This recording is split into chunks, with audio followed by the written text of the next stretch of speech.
uh, dentro de estas que son las artritis reactivas, ¿no? Que muchas veces va a estar asociada a las infecciones geniturinarias con las gastrointestinales, ¿no? La definición, pues, que es un proceso inflamatorio secundario a un proceso infeccioso localizado fuera de la articulación, ¿no? Que ocurre 2 a 4 semanas antes de un cuadro articular. Eso es muy importante, ¿no? Que cuando nosotros tengamos o la sospecha de una artritis reactiva, pensemos que el paciente puede ser de que 2 o 4 semanas antes haya tenido un proceso infeccioso, ya sea genitourinario o gastrointestinal, ¿no? En varones es más frecuente el genitourinario, las infecciones de transmisión sexual, y en las mujeres las infecciones gastrointestinales, ¿no? Es muy importante que nosotros en nuestros pacientes podamos hacer esta disquisición, ¿no? Generalmente pues va a estar asociada a una inflamación séptica de la membrana sinovial, ¿no? Desencadenada por una infección a distancia, como les he dicho, genitourinaria o gastrointestinal, ¿no? Estas artritis pues pueden aparecer en un 0.84% de los casos de uretritis o cervicitis no gonocócicas, ¿no? Generalmente se da en adultos jóvenes, ¿no? Las reactivas básicamente están asociadas a infecciones de transmisión sexual, es más frecuente en varones jóvenes, 20 a 40 años, ¿no? En las últimas décadas pues hay una disminución. ¿Por qué? Porque hay una promoción y prevención de lo que son las enfermedades de transmisión sexual, ¿no? Lo que ha hecho que también se reduzca este tipo de artritis, ¿no? Epidemiología, pues ya hemos dicho, ¿no? Más frecuente en varones, en los últimos años hay una disminución de la frecuencia, ¿no? Generalmente se dan 30, 40 casos por 100.000 habitantes, ¿no? Y está asociado pues al gen HLA-B27, y un factor de riesgo es la promiscuidad, ¿no? Vamos a ver pues que las infecciones, las artritis reactivas pueden estar asociadas en un 10% con infecciones por clamidia, ¿no? O cualquier enfermedad de transmisión sexual, ¿no? Y las gastrointestinales a Campylobacter, Salmonella o Shigella, ¿no? Vamos a ver de que la Shigella y la Salmonella pueden estar más asociadas cuando hablamos de las artritis enteropáticas, ¿no? La epidemiología pues va a ser muy variada, como les digo, va a tener que ver mucho con la promiscuidad, ¿no? La promiscuidad,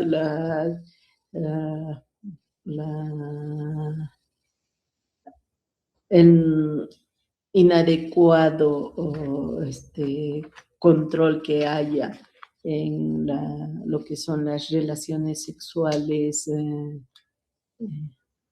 de riesgo, ¿no? Esto va a ser una de las causas frecuentes de que haya aparición de este tipo de artritis reactiva, ¿no?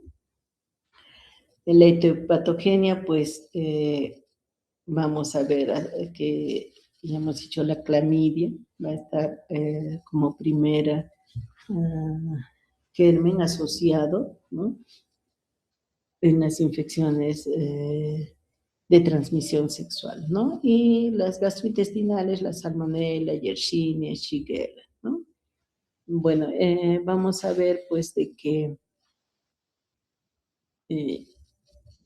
clamidia es la más común en las infecciones genitourinarias, ya hemos dicho, Salmonella, Shigella en las gastrointestinales, ¿no?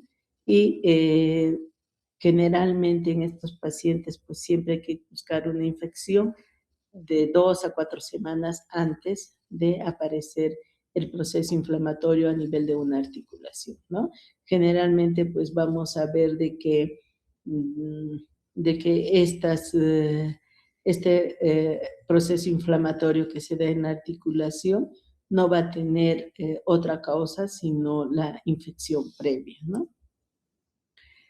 Puede haber una deficiencia de la citoquina, especialmente el factor de necrosis tumoral alfa, el interferón gamma, ¿no? Y esto va a hacer pues de que haya una persistencia de lo que son las bacterias, ¿no? Y esto por ende va a llegar a producir un proceso inflamatorio a nivel de las articulaciones adyacentes, ¿no? A lo que es el proceso infeccioso, ¿no? Puede ser las sacroiliacas, pueden ser rodilla, ¿no? Entonces va a estar asociado, ¿no? Y tenemos todos los gérmenes que pueden producir este proceso infeccioso, ¿no? Las artritis postinfecciosas. El gen causante, el HLA-B27, ¿no? Va a haber una activación del factor nuclear kappa B, ¿no? Que va a producir una alteraciones a nivel de lo que es la respuesta del sistema inmune, que va a hacer de que haya una invasión de las células epiteliales intestinales, ya sea por salmonella o por otras bacterias, Shigella, Campylobacter, ¿no? Y estas pues van a producir un proceso inflamatorio, ¿no? Con la elevación de las citoquinas, las interleuquinas, y esto va a producir un daño sistémico a nivel de la articulación contigua, ¿no? Manifestaciones clínicas, puede haber antecedentes familiares, sobre todo en las artritis psoriásicas, ¿no? Enfermedad inflamatoria intestinal, ¿no? Sobre todo de madre a hija, ¿no? Y antecedentes personales, pues las relaciones sexuales, ¿no? Como les he dicho, generalmente la artritis va a aparecer después de 2 a 4 semanas de que el paciente haya tenido un contacto sexual de riesgo, ¿no? Y vamos a ver de que puede haber incluso, puede aparecer después de que haya un proceso infeccioso, ¿no? Una uretritis, cervicitis, ¿no? O un cuadro de diarreas, ¿no? Existe un síndrome que es muy frecuente, sobre todo en las artritis reactivas, ¿no? El síndrome de Reiter, que tiene una tríada, ¿no? Artritis, uretritis y conjuntivitis. Entonces, vamos a ver de que este síndrome de Reiter, pues, es una artritis secundaria a un proceso inflamatorio, ¿no? Y puede estar asociado, pues, a otras lesiones mucocutáneas, ¿no? Queratodermia blenorrágica, vulvitis, balanitis, úlceras orales, ¿no? También puede haber daño sistémico, ¿no? Afectación ocular, la uveitis, afectación cardíaca, neurológica, ¿no? Existe, pues, en este síndrome que puede ser agudo crónico, una inflamación persistente que va a afectar a lo que es la membrana sinovial, ¿no? Y va a producir la inflamación articular.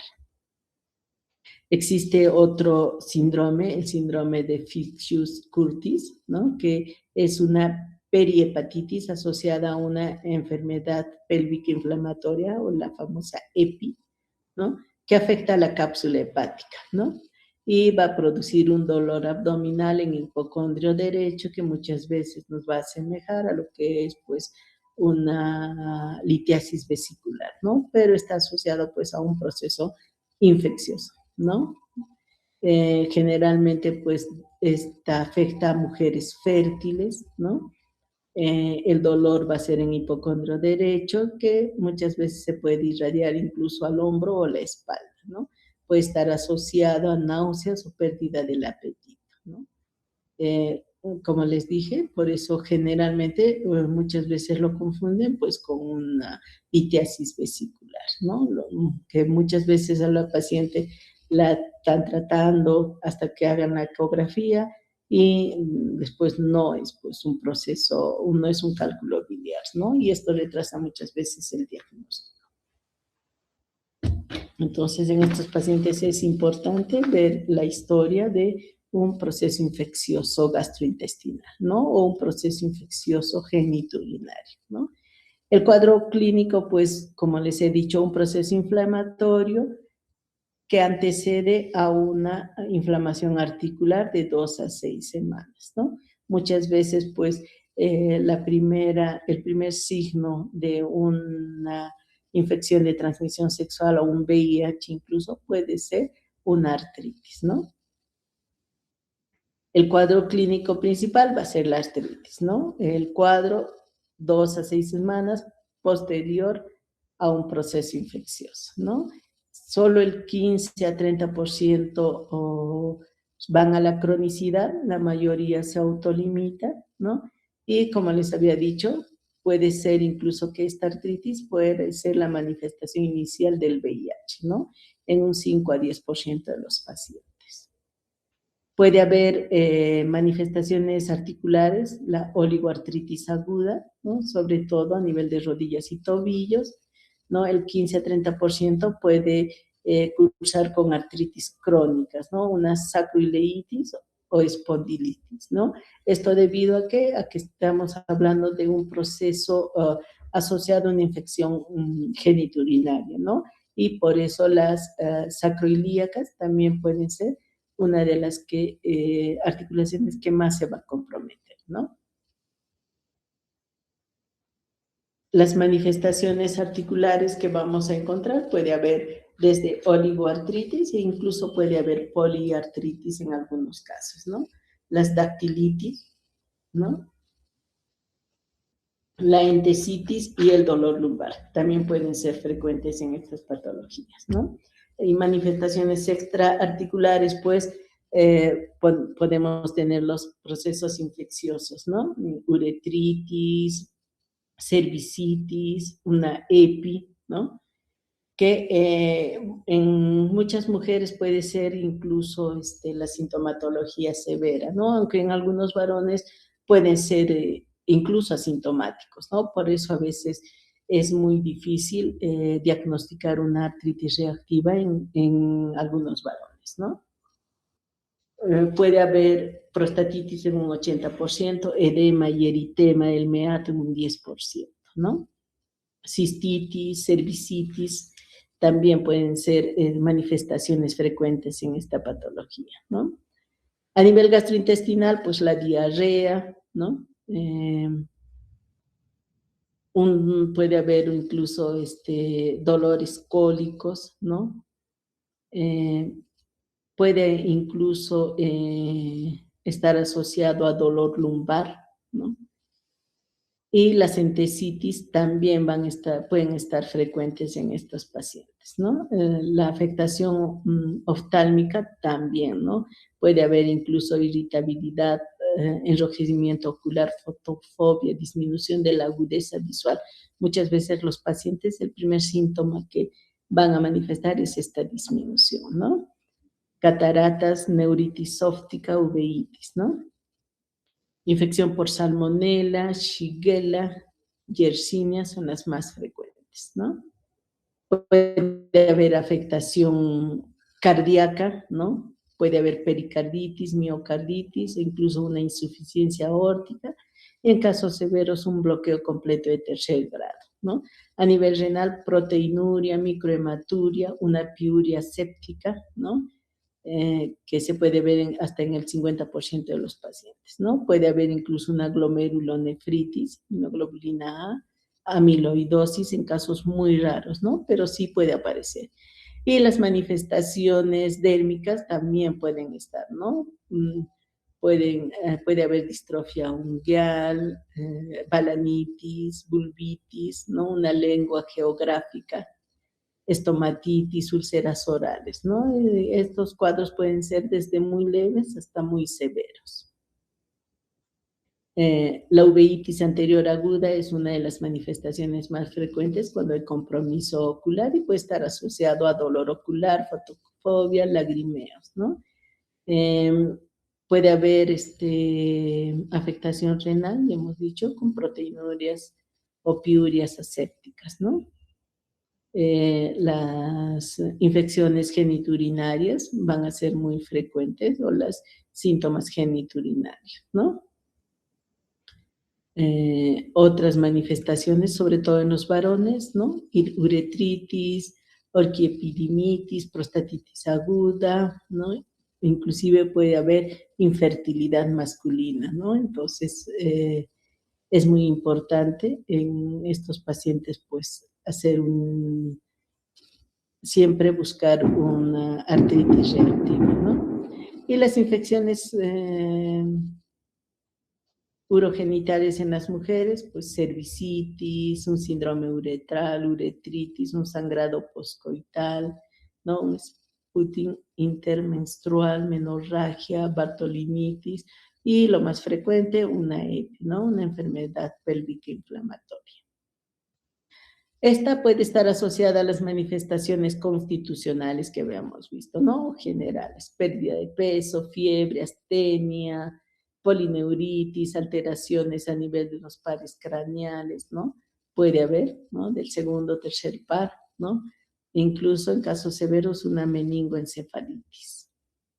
Y el diagnóstico, pues tengo que hacer, ¿no? La investigación de la infección genitourinaria o gastrointestinal, ¿no? Una prueba de ELISA, ¿no? O buscando el germen causante, ¿no? En el hemograma puede haber una anemia normocítica leve, una leucocitosis por el proceso infeccioso, ¿no? Con neutrofilia, un BCG y un PCR elevados, ¿no? Vamos a ver también, puede haber alteraciones en lo que son las transaminas, ¿no? Y la fosfatasa alcalina también puede estar comprometida, ¿no? Entonces, es muy importante poder nosotros hacer un estudio microbiológico para poder aislar el germen causante, ¿no? También se puede hacer una artrocentesis, ¿no? Un estudio de líquido sinovial para poder detectar el germen que esté produciendo el proceso inflamatorio, ¿no? En radiografía, pues hasta en el 60% de los pacientes podemos encontrar manifestaciones radiográficas convencionales, ¿no? En estadios tempranos no nos va a ayudar mucho, ¿no? Entonces, no es muy importante cuando sean casos tempranos pedir una radiografía. Esta generalmente va a ser en estadios crónicos o avanzados, ¿no? Como les he dicho, la radiografía va a ser normal, pero en casos avanzados podemos encontrar incluso sindesmofitos, ¿no? O la sacroileitis, ¿no?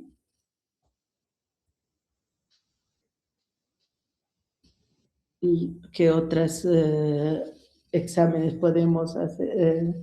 Valernos una tomografía, resonancia o una ultrasonografía si es necesaria, ¿no?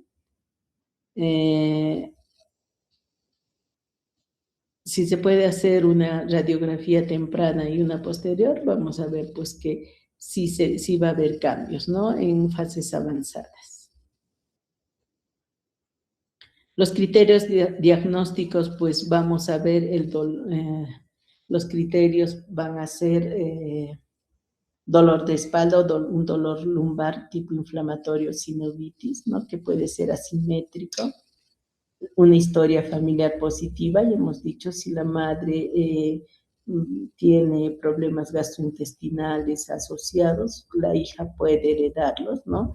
En artritis psoriásica, la identificación de la psoriasis, ya sea en el paciente o en el padre o madre, ¿no? O la enfermedad inflamatoria intestinal, la presencia de uretritis, cervicitis, ¿no? La sacroileitis también pueden ser, ¿no? Entonces, es muy importante para poder hacer el diagnóstico. Y el diagnóstico diferencial, pues lo voy a hacer con otras espondiloartropatías, ¿no? Hasta una espondilitis anquilosante, porque esta puede cursar con dolor lumbar, ¿no? una infección gonocócica diseminada, una artritis reumatoide también, una enfermedad de Beck, una sarcoidosis también puede ser como diagnóstico diferencial.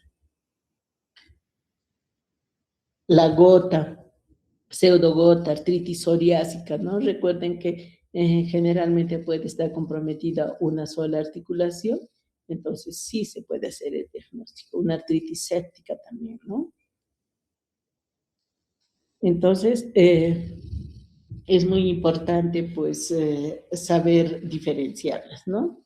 El síndrome de Reiter o la artritis reactiva es más frecuente en jóvenes, ¿no? Más frecuente en varones que en mujeres, ¿no? Y puede tener manifestaciones sistémicas, ¿no?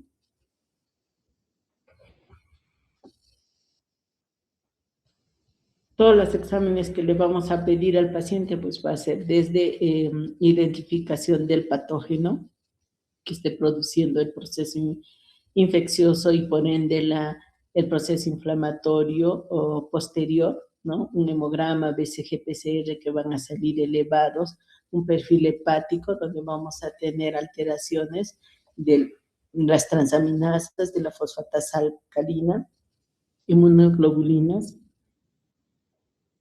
un sedimento urinario que puede salir positivo, ¿no? Un estudio de líquido sinovial. Y si hay compromiso sistémico, pues dependiendo, ¿no? Si hay compromiso cardíaco, un electrocardiograma, si hay compromiso ocular, una evaluación oftalmológica, ¿no? Y las radiografías en casos, en estadios avanzados. En estadios tempranos no nos va a ayudar, ¿no? Una proteinuria de 24 horas y mis sospechas de una amiloidosis, ¿no? Una glomerulonefritis, los hemocultivos, si hay fiebre, ¿no? Cultivos, definitivamente sí es bueno para poder identificar el germen, ¿no? Y PCR, BCG, ¿no? Y dependiendo de lo que encontremos, pues vamos a ver, ¿no? Radiografía, ecocardiograma, ecografía renal, dependiendo de los hallazgos que tengamos en nuestros pacientes. Y el tratamiento, pues, va a ser para los síntomas constitucionales, ¿no? Analgésicos o antiinflamatorios, ¿no? Para la infección genital, antibióticos, siempre tratar con antibióticos, ¿no? Es muy importante. Y la artritis, pues, asociada a antiinflamatorios, ¿no? El tratamiento de la artritis como tal responde bien a los AINES, ¿no? A los FAME también podemos utilizar, sobre todo la sulfasalacina, para el compromiso axial y las lentecitas. Asociamos la terapia física, ¿no? Y también podemos utilizar, pues, en casos severos, si es necesario, infiltraciones con corticoides, ¿no? La profilaxis definitivamente tiene que ser que la población evite las relaciones sexuales sin protección, ¿no? La promiscuidad, porque es un riesgo a poder padecer de este tipo de artritis, ¿no? Y debemos de iniciar el antibiótico de manera precoz, ¿no? Empíricamente, y cuando tengamos el cultivo podemos rotar de antibiótico. En el embarazo es muy importante, ya que en estos, pues, los AINES no podemos usarlo, sobre todo en el primer trimestre, ¿no? Entonces, tenemos que ver, dependiendo del dolor que tenga el paciente, tenemos que valorar riesgo-beneficio, ¿no? Los corticoides, si podemos utilizarlos, ¿no? En lugar de los AINES, ¿no? Y en cuanto a los FAME, la sulfasalacina también es el que se puede usar en el embarazo, ¿no? La acetioprina no deberíamos usarlo, ¿no? El metotrexate también, ¿no? No están contraindicados. Entonces, en embarazo, la sulfasalacina, ¿no? Podemos utilizar, pues, lo que son los antagonistas del factor de necrosis tumoral alfa, ¿no? Dependiendo, pero esto va a depender de las sintomatología y la cronicidad, ¿no? El pronóstico, pues, generalmente es bueno, dura menos de 6 meses, ¿no? Eh, y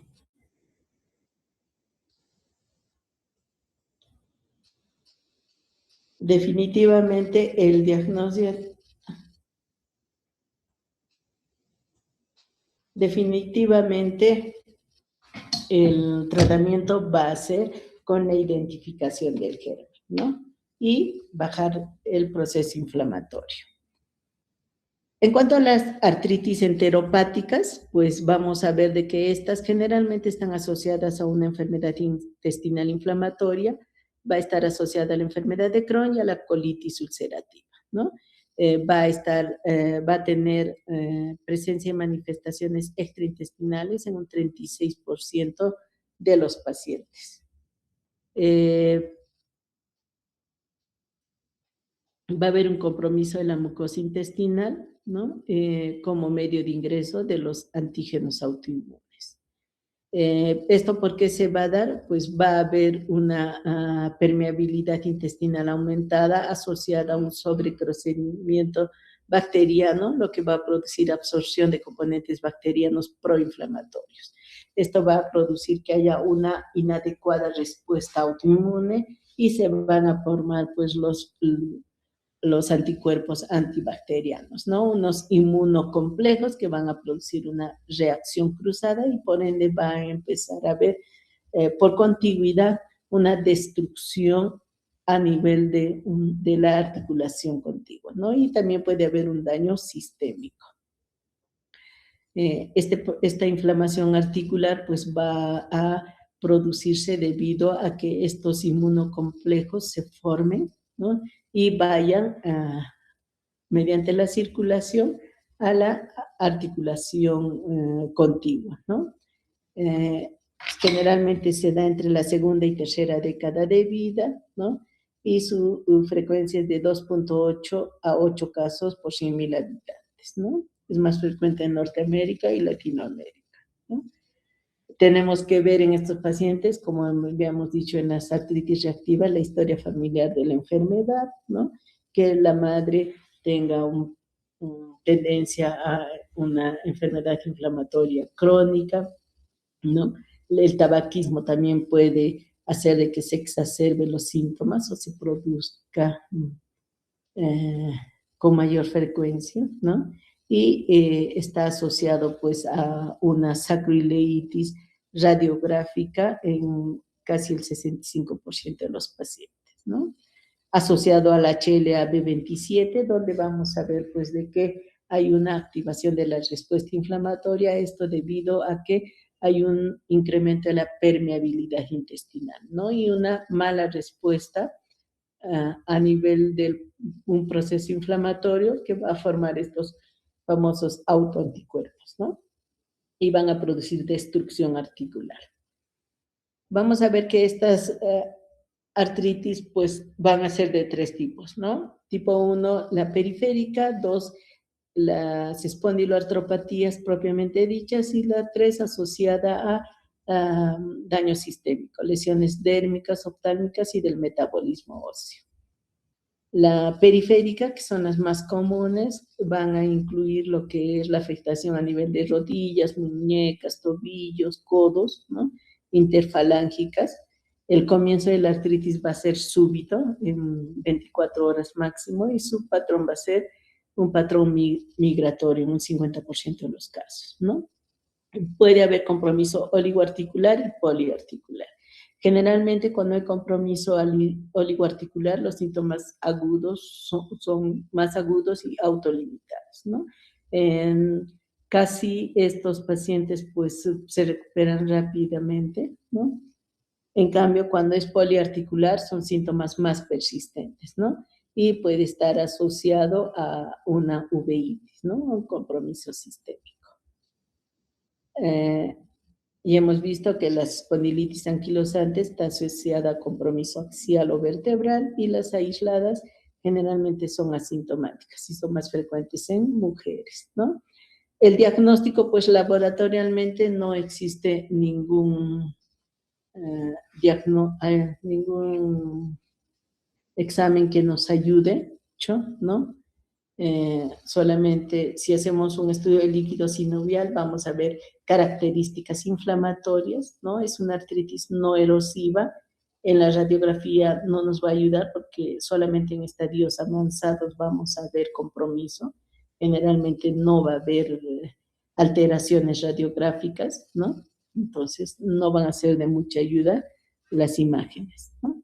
Y el tratamiento, pues básicamente van a ser los AINES, ¿no? Eh, el naproxeno, ibuprofeno, que tienen buena eficacia en estos pacientes, pero también podemos utilizar los inhibidores de la COX-2, ¿no?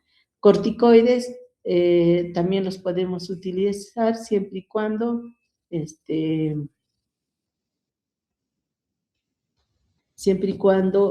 no tengamos mejoría con los AINES, ¿no? Y los FAMES podemos utilizar la sulfasalacina, podemos utilizar el metotrexate, podemos utilizar lo que es la acetoprina, 50 miligramos cada 24 horas, y si no hay buena mejoría, podemos utilizar la terapia biológica, ¿no? Sobre todo los antifactor de necrosis tumoral alfa.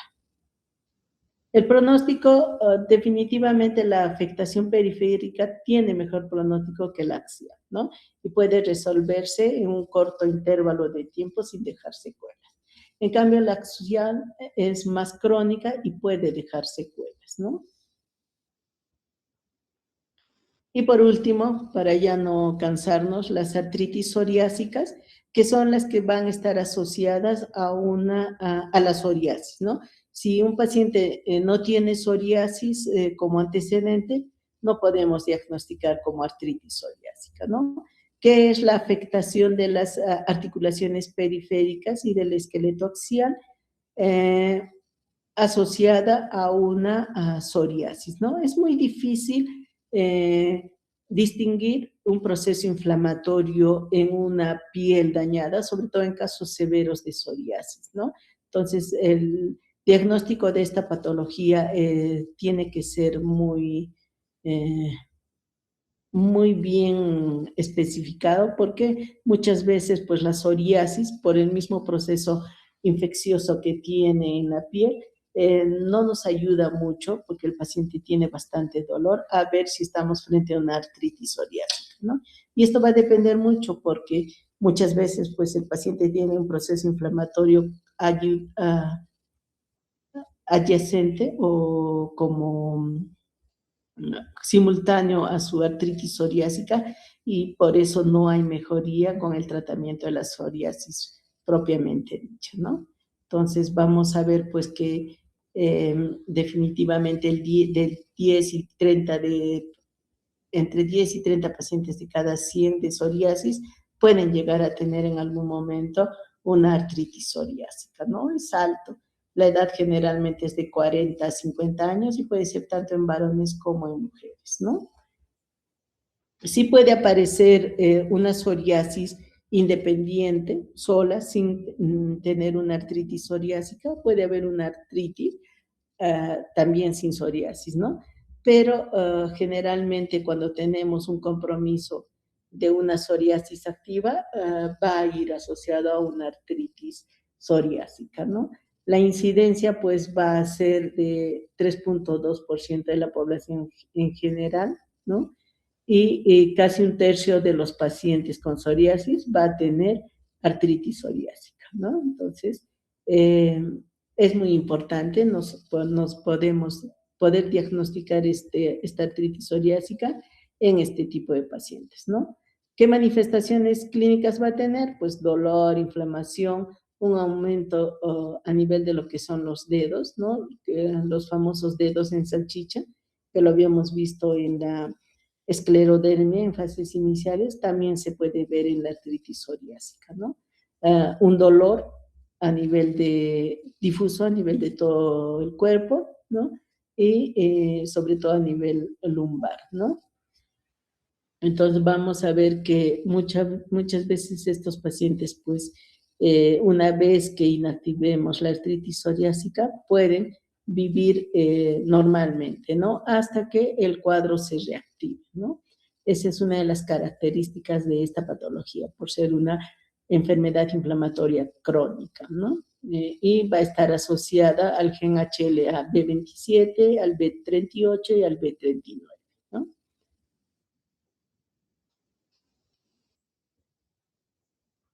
Hay factores ambientales que pueden asociar o pueden incrementar el riesgo de hacer un proceso inflamatorio crónico, ¿no?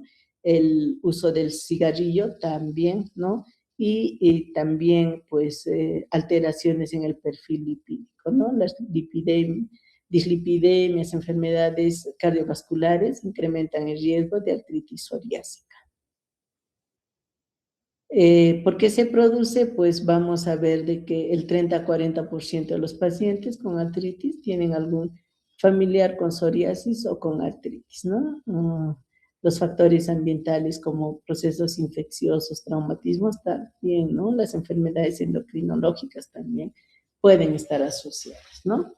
¿Y por qué se da? Porque hay una alteración a nivel del sistema inmunológico que hace que haya destrucción o un proceso inflamatorio que afecta lo que es la sinovial, ¿no? Y produce destrucción articular. ¿Cómo diagnosticamos? Pues es un paciente con antecedente de psoriasis, ¿no? Y que venga por inflamación de articulaciones y tendones asociado a lesiones en piel, ¿no? Eh, ¿Qué podemos pedir? Radiografía, resonancia, tomografía, dependiendo. Una radiografía no, en estadios iniciales no nos va a ayudar mucho, pero en estadios ya más crónicos sí nos puede dar afectación a nivel de las articulaciones, ¿no? Deformaciones incluso, ¿no? A nivel de lo que es análisis de sangre, podemos pedir un hemograma donde podemos ver una anemia, los reactantes de fase aguda, BCG, PCR, que van a estar elevados, ¿no? Y para confirmar la psoriasis, pues una biopsia de piel, ¿no?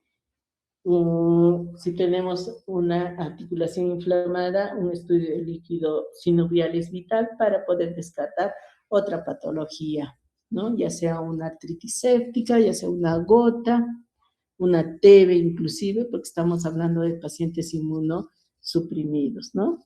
Es muy importante cuando nosotros sospechemos de artritis psoriásica en un paciente, iniciar lo que es aparte de los antiinflamatorios, los FAME, ¿no? ¿Por qué? Porque esto va a hacer de que mejore los signos y síntomas del paciente, la capacidad funcional y la calidad de vida, ¿no? La terapia biológica se va a considerar siempre y cuando no haya buena respuesta con los FAME, ¿no? Porque se ha visto que esta tiene mejor respuesta que los FAME.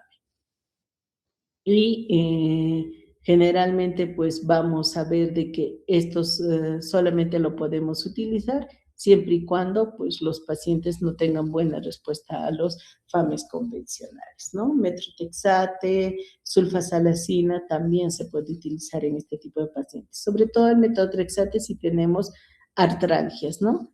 Los FAME tradicionales, pues como ya hemos dicho, metotrexate, leflunomida, son de primera línea, ¿no? Eh, Debido a que estos pacientes vienen con dolores articulares muy intensos, el metotrexate es de elección, ¿no? ¿Qué más podemos decir?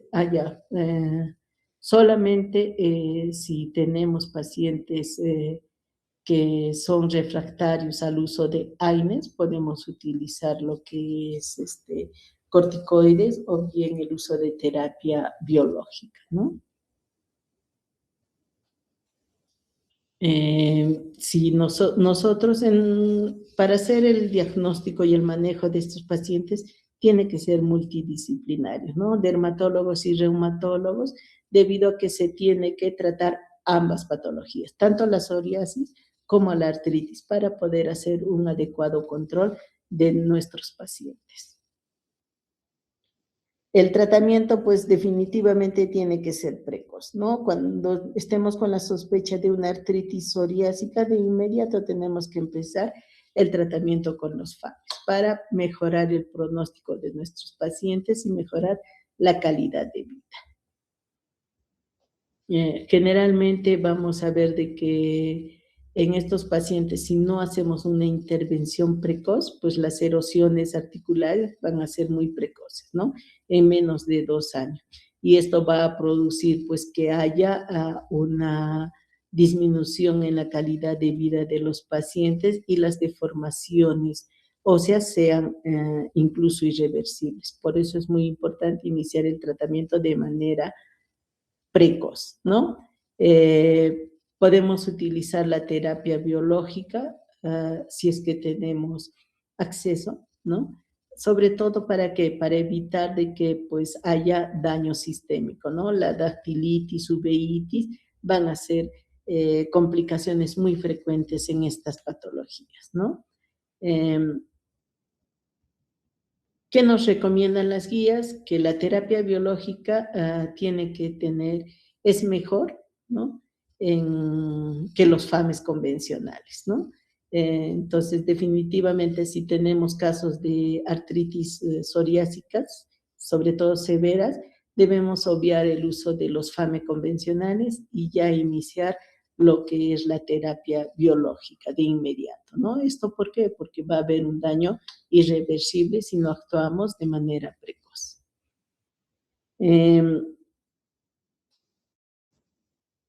¿Cuál es el FAME que más utilizamos? Hemos dicho el metotrexate, ¿no? Entre los convencionales va a ser el que más se va a usar, porque es con el que vamos a tener mejores resultados, ¿no? Porque va a haber la afección articular va a disminuir y el riesgo a que haya deformaciones irreversibles va a ser alto, ¿no? Por eso es muy importante usarlo, ¿no?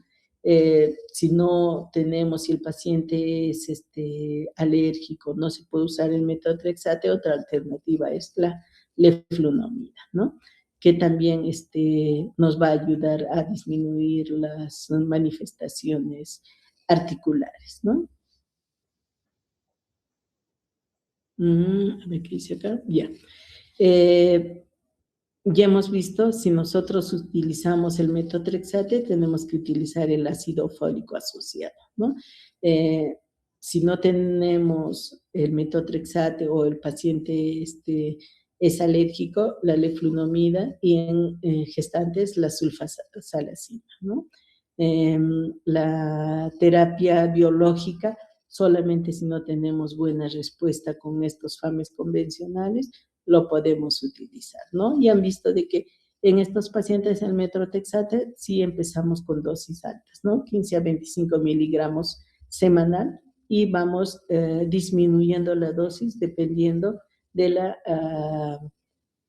cómo vaya el manejo del dolor, el compromiso articular en estos pacientes, ¿no? Se ha hecho un estudio para ver cuál es mejor, ¿no? Del metotrexate o la terapia biológica, ¿no?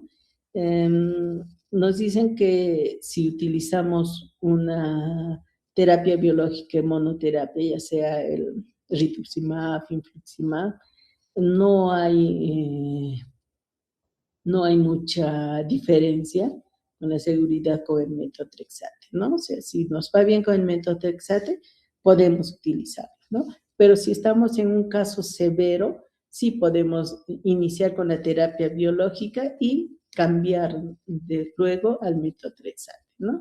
Para poder tener mejores resultados en estos pacientes, no solo en casos severos, sino simplemente damos AINES y metotrexate de manera convencional, hacemos un monitoreo al mes para ver cómo va, ¿no? Si tenemos mejoría clínica, disminución del compromiso articular, mantenemos este tratamiento por 3 meses, pero si no, podemos cambiar a la terapia biológica, ¿no? Lo que es el rituximab en nuestro caso, y al mes hacemos un nuevo,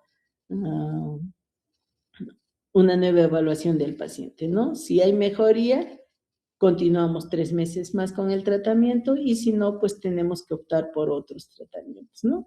Aunque se ha visto que generalmente, pues estos pacientes sí van, ¿no?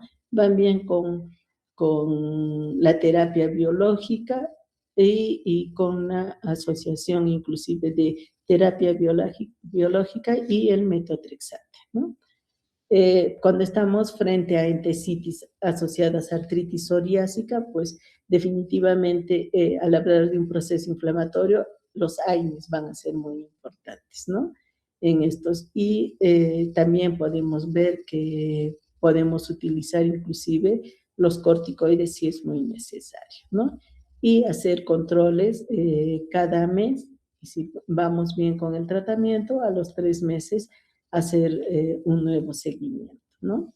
Entonces va a depender mucho de cómo vaya nuestro paciente para poder optar por un cambio de medicación. Si no, continuamos con el mismo medicamento hasta obtener una reducción de los síntomas y a los 6 meses inactivar esta patología, ¿no?